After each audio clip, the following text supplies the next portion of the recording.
بسم اللہ الرحمن الرحیم۔ السلام علیکم ناظرین، ویلکم ٹو مائی چینل خواب اور تعبیر۔ ناظرین، خواب اور تعبیر کے اس چینل میں حکایات کے سلسلے میں جو حکایت آج میں پیش کروں گی وہ مرض عشق کے عنوان سے ہے۔ ایک بادشاہ اپنے خواص کے ساتھ شاہی سواری پر بیٹھا بازار حسن سے گزر رہا تھا کہ ایک کنیز پر اس کی نظر پڑی۔ وہ عورت کیا تھی؟ کسی شاہکار کا تراشا ہوا مجسمہ تھا جس کا حسن قیامت خیز تھا۔ بادشاہ جب واپس لوٹا تو دل بے قرار کو کسی گھڑی چین نہیں آ رہا تھا۔ وہ اس مجسمہ حسن پہ سو جان سے قربان ہو چکا تھا۔ بادشاہ نے منہ مانگی قیمت دے کر اسے خرید لیا۔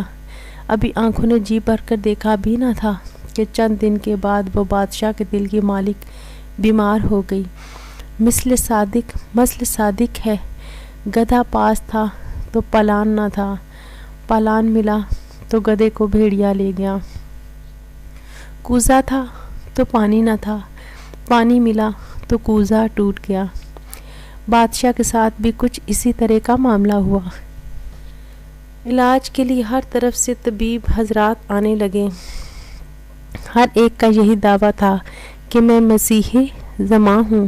جب بیمار کی قضا آتی ہے تو طبیب بھی بیوقوف ہو جاتا ہے۔ اپنی مہارت اور تجربوں پر ناز کرتے ہوئے ہمارے پاس ہر دکھ درد کی تیر بہدف دعا ہے، انشاءاللہ نہ کہا۔ ان کا کوئی علاج کارگر ثابت نہ ہوا۔ مرض بڑھتا گیا، جو دعا کی والا معاملہ ہو گیا۔ طبیب حضرات اپنے اپنے نسخے آزما چکے۔ چاند سے چہرے کی رونق کم سے کم ہو گئی۔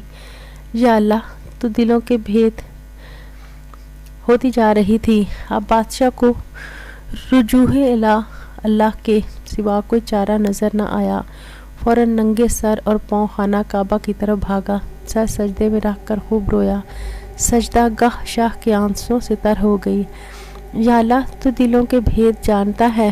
میں نے طبیبوں پر بھروسہ کرنے کی خطا کی، میرا قصور معاف فرما۔ میں کیا عرض کروں، تو ہمارے اسرار سے باخبر ہے۔ ہمارا حال اور ان طبیبوں کا عدم توکل اور ترک انشاءاللہ تیرے لطف عام کے سامنے کوئی اہمیت نہیں رکھتا۔ اے ہماری حاجتوں کی پناہ گاہ، میری محبوبہ کو شفا عطا فرما۔ جب بادشاہ نے تہی دل سے نالہ فریاد کی، روتے روتے بادشاہ کو اونگ آ گئی اور قسمت جاگ گئی۔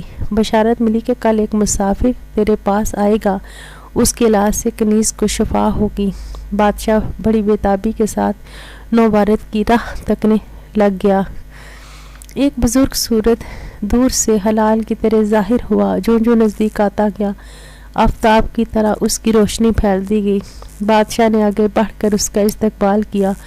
غلام و طعام سے فارغ ہو کر بادشاہ اس بزرگ طبیب کو محل کے اندر لے گیا۔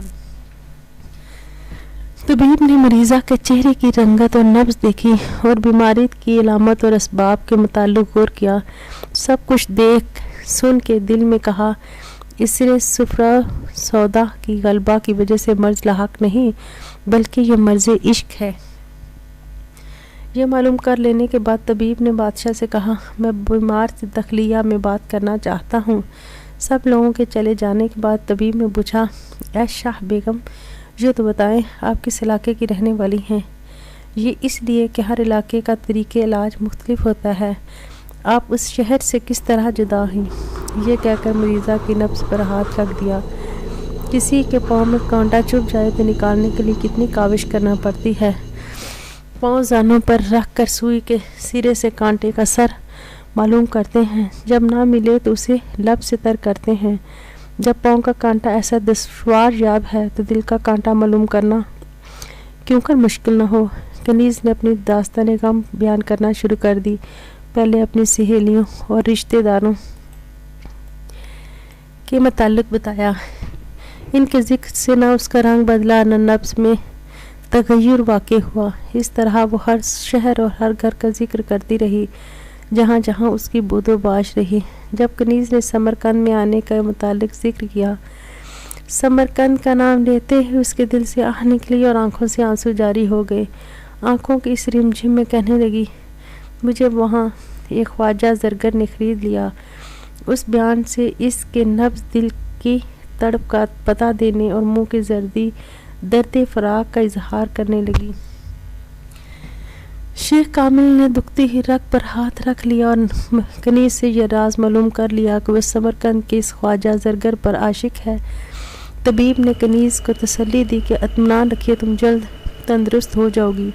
तबीब ने बादशाह को बताया कि मैंने मर्ज़ मालूम कर लिया है, आप किसी तरीके से फलां ज़रगर को समरकंद से यहाँ बुलवाएं। बादशाह ने अपने 2 ख़ास दाना आदमी समरकंद भेजे जो सुनार से जाकर मिले और उसको इतला दी कि बादशाह तुम्हारी हुनरमंदी का शोहरा सुनकर बड़ा खुश हुआ है। उसने तुम्हारे लिए बेशकीमत खिलतो मालोज़र भेजा है। उसकी ख्वाहिश है कि तुम उसके पास आओ और उसके ख़ास मसाहिबों में शामिल हो जाओ। बादशाह की ये इनायत देखकर ज़रगर बहुत खुश हुआ। उसी वक्त अपना सब कुछ छोड़कर उसके साथ जाने के लिए तैयार हो गया। समरकंद का ख्वाजा ज़रगर जब महल में पहुंचा तो बादशाह ने उठकर उसकी ताज़ीम की और हुक्म जारी किया, तुम बेफिक्री के साथ हमारे पास रहो। बादशाहों के लायक सोने के ज़ेवरात और बर्तन तैयार करो। चुनांचे वह बड़ी दिलजमी और खुशी के साथ अपने काम में लग गया। बादशाह ने इसके काम को देखकर खुशी का इजहार किया और कहा कि मैं इसके सिला में तुम्हें अपनी कनीज़ से ख़ास अता करता हूँ। चुनांचे वही कनीज़ जो उस ज़रगर के फ़्राक में सूख कर कांटा हो गई थी उसे दे दी। कनीज़ जब अपने दिलरुबा के पास पहुंची तो उसके दुख दर्द सब जाता रहा। देखते ही देखते वह चंद माह में सही सलामत हो गई। उसका खोया हुआ रूप और जोबन फिर वापस आ गया। अब तबीब कामिल ने ऐसा शरबत तैयार किया जिससे ज़रगर ने नोश किया और वो पानी में नमक की डली की मानिंद घुलने लगा। कनीज़ के सामने इस तमील बीमारी के सबब ज़रगर का रूप आहिस्ता आहिस्ता जाता रहा। आंखें अंदर को घुस गईं, चेहरे की सुर्खी जाती रही। ये हालत देखकर कनीज़ की मोहब्बत भी रफ्ता रफ्ता काफूर हो गई। अब वो कनीज़ इश्क की बीमारी से शफा पा गई। इस कनीज़ की मोहब्बत महज सूरत परस्ती थी, इसलिए सूरत बिगड़ने के साथ ही आहिस्ता आहिस्ता वो इश्क भी ज़ायल हो गया। जो इश्क सिर्फ रंगो रूप की खातिर होता है वो दरअसल इश्क नहीं बल्कि फिस्क होता है।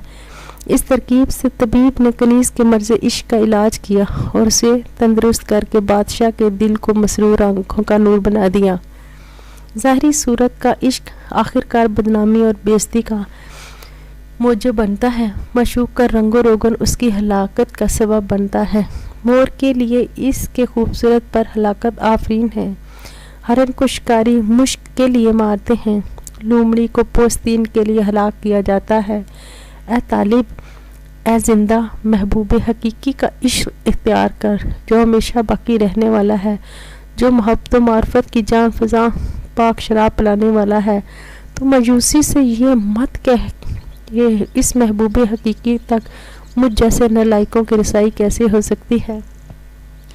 हदीस शरीफ में है, जो बंदा मेरी तरफ बालशत भर करीब आता है मैं उसकी तरफ गज भर करीब हो जाता हूँ। उसके इश्क मोहब्बत का दरवाज़ा हर वक्त खुला है। दरसे हयात, नेकी बदी के पर्दे में पोशीदा भी हो सकती है और इससे हट कर भी, इसलिए नेकी करते वक्त असल मकसद मंशा रज़ाए इलाही होना चाहिए। नाजरीन, इस हकायत और इसी दरसे हयात के साथ मैं आपसे इजाज़त चाहूँगी। नेक्स्ट फिर किसी वीडियो के साथ हाजिर होंगी। नाजरीन, अगर आपको मेरी वीडियोस पसंद आ रही हैं तो प्लीज़ मेरे चैनल को सब्सक्राइब करें और वीडियो के नीचे लाइक के ऑप्शन को क्लिक करके अपनी पसंदीदगी का इजहार कीजिएगा ताकि मैं इस नेक काम को जारी रख सकूं। बहुत शुक्रिया।